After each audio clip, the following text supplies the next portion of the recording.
3월 6일 토요일 새벽기도 시작합니다. 찬송가 441장 은혜 구한 내게 은혜의 주님 1절과 2절 부릅니다. 441장 은혜 구한 내게 은혜의 주님 은사 원한 내게 은사의 주님 신유 구한 내게 신유의 주님 나의 마음속에 지금 오셨네 나의 생명 되는 내 주 예수님 영원토록 모셔 내 기쁨 넘치네 말씀 위에 서서 내 뜻 버리고 감정을 버리고 말씀에 서니 불완전한 믿음 완전해지고 내가 이제부터 주만 붙드네 나의 생명 되는 내 주 예수님 영원토록 모셔 내 기쁨 넘치네. 베드로 후서 1장 12절에서 21절까지 말씀 봉독합니다. 1장 12절에서 21절까지 그러므로 너희가 이것을 알고 이미 있는 진리에 서 있으나 내가 항상 너희에게 생각나게 하려 하노라. 내가 이 장막에 있을 동안에 너희를 일깨워 생각나게 함이 옳은 줄로 여기노니 이는 우리 주 예수 그리스도께서 내게 지시하신 것 같이 나도 나의 장막을 벗어날 것이 임박한 줄을 알미라. 내가 힘써 너희로 하여금 내가 떠난 후에라도 어느 때나 이런 것을 생각나게 하려 하노라. 우리 주 예수 그리스도의 능력과 강림하심은 너희에게 알게 한 것이 교묘히 만든 이야기를 따른 것이 아니요 우리는 그의 크신 위엄을 친히 본 자라.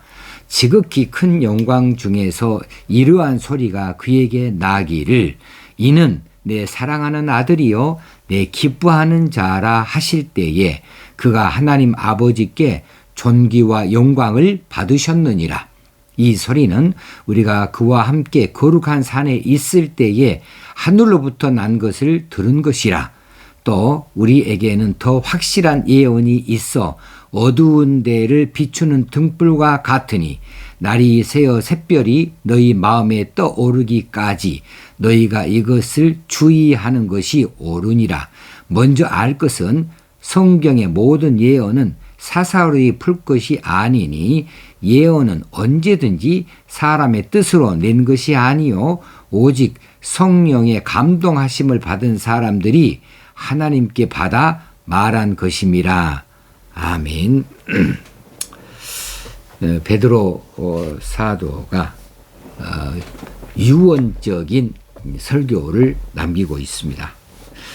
이 유언적인 설교의 근거는 13절에 내가 이 장막에 있을 동안에 이 장막은 육신 장막을 가르치지요. 또 14절에도 나도 나의 장막을 벗어날 것이 임박한 줄을 알미라. 자신의 생명이 다 되어져 가고 있는 것, 자신에게 죽음이 닥쳐오고 있는 것에 대해서 이제 베드로 사도는 알았던 것 같아요. 그래서 이제 유언적인 그런 교훈을 우리에게 남겨주고 있습니다. 그 유언적인 설교의 중심이 무엇이냐 하면은 자신이 체험해 보았던 예수 그리스도 그리고 성경에 나타나 있는 예수 그리스도에 대한 이야기를 확실히 믿으라는 이야기죠. 이 진리의 말씀, 이 진리 위에 서라는 이야기예요. 이 12절에 그러므로 너희가 이것을 알고 이미 있는 진리에 서 있으나 지금 이 11절까지 해서 진리에 대하여서 이야기를 해 주었죠. 그리고 거룩에 대하여서 강조를 해 주었습니다. 그런데 지금 이 진리에 서 있어요. 진리에 서 있기는 하지만 그렇지만은 한 번 더 강조해서 항상 너희에게 생각나게 하려 하노라 이렇게 말하고 있어요. 베드로는 지금 자신이 세상을 떠난 후에 교회가 어떤 핍박을 당할지 고난을 당할지에 대해서 내다보고 있는 것 같아요. 그래서 교회가 그 핍박을 그 고난을 감당할 수 있고 이겨낼 수 있게 하기 위해서는 진리의 말씀 위에 확실히 서야 한다. 조금도 의심이 없이 이 진리의 바탕 위에 서 있어야 된다. 이렇게 생각을 한 것 같습니다.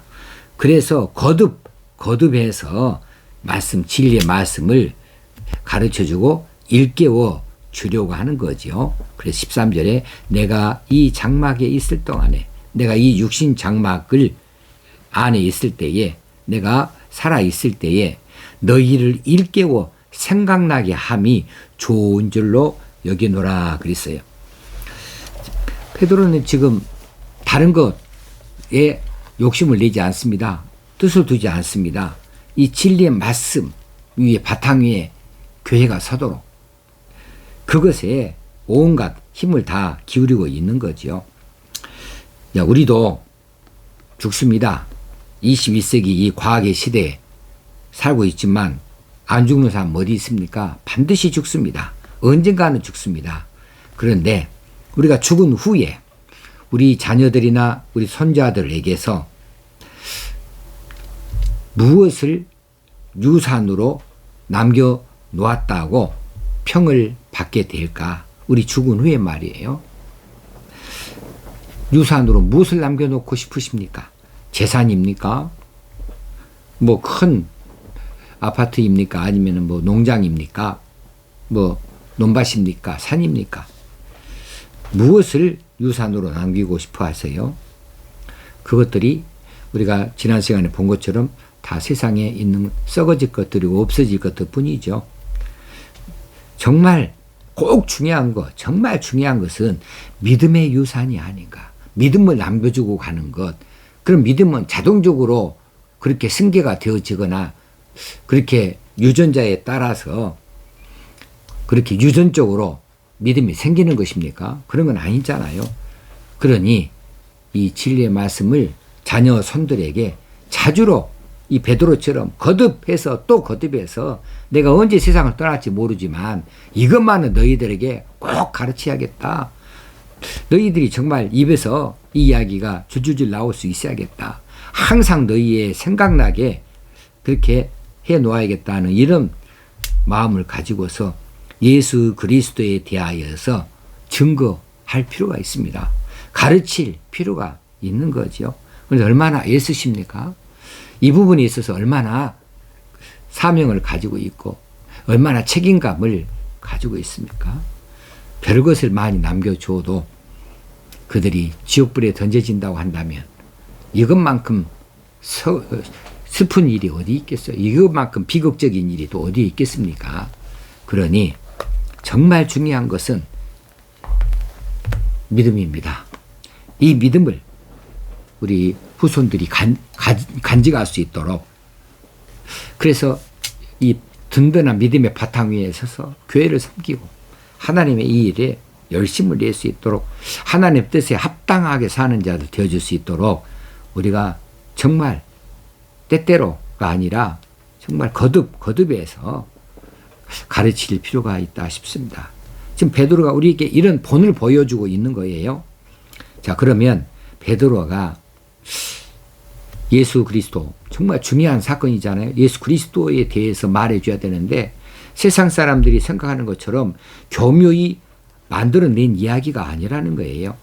예수 그리스도 그분의 능력, 그분이 이적을 베풀었던 것, 뭐 오병이어 사건, 죽은 자를 살려내고 병자를 다 고쳐내고 문둥병도 고쳐내고 소경도 다 눈뜨게 만들고 이런 능력과 그분의 강림하심, 그분이 처녀의 몸에서 태어나신 것, 이 모든 것들이 교묘히 만든 이야기가 아니다. 이건 거짓이 아니고 이건 진실이다. 이건 진리다. 하면서 베드로가 예수 그리스도의 제자로서 모시고 살았지만 그러는 중에 정말 자기 기억에 남는 또렷이 남아있는 어떤 사건 하나를 제시하면서 나는 예수 그리스도 이래서 하나님의 아들이라고 확실히 믿는다. 예수 그리스도 그분은 정말 존귀와 영광을 받으시기 합당한 분이라고 확실히 믿는다고 말해주고 있는 내용이 바로 17절, 18절 이야기입니다. 이것은 예수님께서 베드로와 요한과 야고보를 데리고 변화산으로 올라가셨어요. 변화산에 올라가셔서 예수님이 모세와 엘리야와 더불어서 이야기하는 것을 이들이 봤습니다. 이 제자들이 봤습니다. 마태복음 17장, 마가복음 9장, 누가복음 9장에 나와 있는 이야기입니다. 아니, 모세를 어떻게 불러냅니까? 언제적 사람입니까? 엘리야가 언제적 사람인데 불러냅니까? 그런데 예수님이 모세와 엘리야와 함께 더불어서 말씀을 나누는 것을 이 제자들이 본 거예요. 베드로는 그것을 봤다고 그랬어요. 봤어요. 그리고 특별히 하나님께서 직접 예수님을 하나님의 아들이라고 부르시는 음성을 똑똑히 들었다는 거죠. 그 17절이죠. 지극히 큰 영광 중에서 이러한 소리가 그에게 나기를 이는 내 사랑하는 아들이요 내 기뻐하는 자라 하실 때에 그는 예수님이요 예수님이 하나님 아버지께 존귀와 영광을 받으셨느니라 그런 분이었다는 거예요. 18절에 이 소리는 이는 내 사랑하는 아들이요 내 기뻐하는 자라고 하는 이 소리는 우리가 그와 함께 거룩한 산에 있을 때에 하늘로부터 난 것을 들은 것이라. 그렇게 들었다는 거예요. 확실하게 체험했다는 거예요. 그래서 베드로는 자신이 체험한 예수님을 지금 증언하고 있습니다. 그것을 가르쳐주고 있습니다. 베드로가 예수님의 신성에 대하여서 신비한 체험을 통해서 확신하게 되어졌는데 우리는 그런 적 없어요. 그럼 우리는 어떨 것인가? 베드로는 이런 것이나 있으니까 이렇게 진리의 말씀을 좀 잘 가르쳐야겠다. 이렇게 거기에 사명을 가지고 있는데 우리는 이런 신비한 체험이 없잖아요. 예수 그리스도에 대하여서 직접 보고 들은 것이 없잖아요. 그러면 우리는 아무것도 아닌가? 아니죠. 베드로가 믿는 그 내용을 우리도 동일하게 믿고 있는 거예요. 이거 중요한 것이죠. 어떻게 베드로가 믿고 있는 것을 우리가 똑같이 동일하게 믿을 수 있습니까? 베드로 이야기 들은 것도 없는데 바로 성경을 통해서입니다.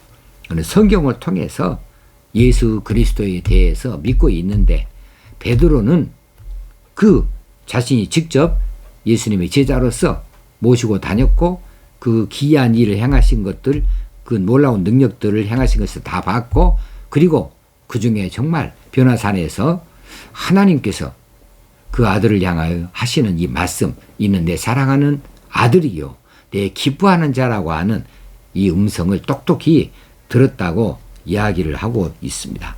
그런데 이것은 성경에 그대로 부합되는 내용이기 때문에 이런 체험이 우리가 안 했다 하더라도 베드로는 체험해서 믿고 우리는 성경을 통해서 믿고 믿을 수 있는 거죠.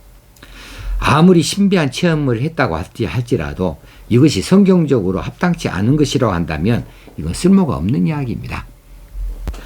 영적 경험, 이 신비한 체험인 영적 경험은 언제나 성경으로 검증되어야 되는 거죠. 요즘 사이에도 이 영적 경험, 어떤 신비한 체험을 하는 그런 이단의 그 거짓 증언들이 많이 돌아다닙니다. 성경적으로 이것이 증명이 돼야 되고 검증이 돼야 되는데 성경에 부합하지 않아요. 그러면 그런 거 기울일 것이 없어요. 뻔하니 거짓말이에요.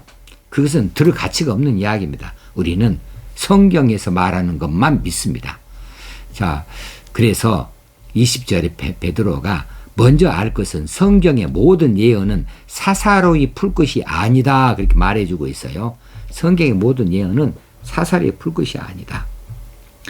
베드로가 자신이 경험한 것보다도 더 확실한 예언, 그것이 바로 성경에 있다고 그렇게 말하고 있는 듯 합니다. 성경을 중요하게 보고 있는 것이죠.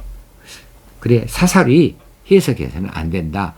21절에 예언은 언제든지 사람의 뜻으로 낸 것이 아니요 오직 성령의 감동하심을 받은 사람들이 하나님께 받아 말한 것입니다. 성경의 저자들이 자기 주관적으로, 자기 주도적으로 이 성경을 쓴 것이 아니라는 거죠.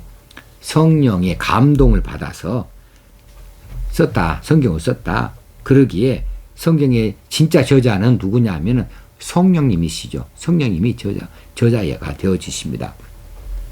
그래, 성령의 감동하심을 받은 사람들이 하나님께 받아서 말해 놓은 것이 이 성경이라고 베드로가 강조해 주고 있습니다. 자, 오늘 이 말씀을 통해서 또 우리의 사명을 다시 한번 생각해 보게요. 우리도 베드로처럼 이런 열정이 있으면 좋겠어요. 우리 주변에 진리의 말씀을 정말 가르쳐야겠다. 내가 정말 마지막이라고 생각하고 가르치고 또 틈이 나고 또 시간이 되어지면 또 같은 이야기일지라도 또 반복해서 예수는 이런 분이라고, 정말 구원은 이런 것이라고, 그래서 이 진리의 말씀을 자주로 가르쳐서 항상 그들의 머릿속에서 그 생각이 떠나지 아니하게 하려고 하는 이런 열심들이 있어야 되고, 특별히 하나님께서 우리에게 붙여주신, 우리에게 선물로 주신 우리 자녀들, 그리고 손주들, 자녀손들에게 신앙의 유산, 믿음의 유산을 잘 남겨주기 위해서는 말씀으로 가르쳐야 돼요. 이 유산이 뭐 증서로 써주는 것이 있겠습니까? 믿음의 유산은 본 보이는 것이고, 그리고 입을 열어서 진리의 말씀을 그들의 귀에 들려주는 거지요. 이것을 자주로 이번에도 하고 또 이 다음에 또 하고 그 다음에 또 기회 있는 데도 또 하고 해서 우리가 이제 세상을 떠나고 난 뒤에 그들이 그 말씀을 기억할 수 있도록, 기억하고 그것을 힘써 지킬 수 있도록 그렇게 우리가 마음을 먹고 열심을 다하여서 증인이 되어지고 증언할 수 있는 저희들 여러분과 제가 되어졌으면 좋겠습니다. 기도하겠습니다. 하나님 아버지, 베드로를 닮아서 우리 너희처럼 끝까지 증언할 수 있는 자들, 진리의 말씀을 가르치는 데 열심을 내는 자들 다 되어지기 원합니다. 특별히 우리 자녀들에게, 자녀 손들에게 하나님 말씀, 이 말씀을 잘 가르칠 수 있는 능력을 부어주시고 그런 은사를 우리에게도 주시옵소서. 믿음의 유산만큼은 꼭 남겨줘야겠습니다. 우리가 떠난 뒤에 그들이 이 험한 세상에서 믿음으로 살아가기, 잘 헤쳐나아갈 수 있도록 내가 이 진리 말씀을 잘 가르치기 원합니다. 기회 되는 대로 가르치고 또 가르치는 열심을 갖게 되어지기 원합니다. 그리고 그들이 성경을 정말 사랑해서 성경에 있는 대로 그들이 성경 따라 살 수 있는 성경의 사람으로 만들어갈 수 있는 저희들 남은 생계가 되게 하여 주옵소서. 주님 예수님의 이름으로 기도합나이다. 아멘. 오늘도 이런 말씀을 가르치는 데에 은사를 달라고 그렇게 함께 새벽에 기도하는 시간을 가지면 좋겠습니다. 여러분을 사랑합니다.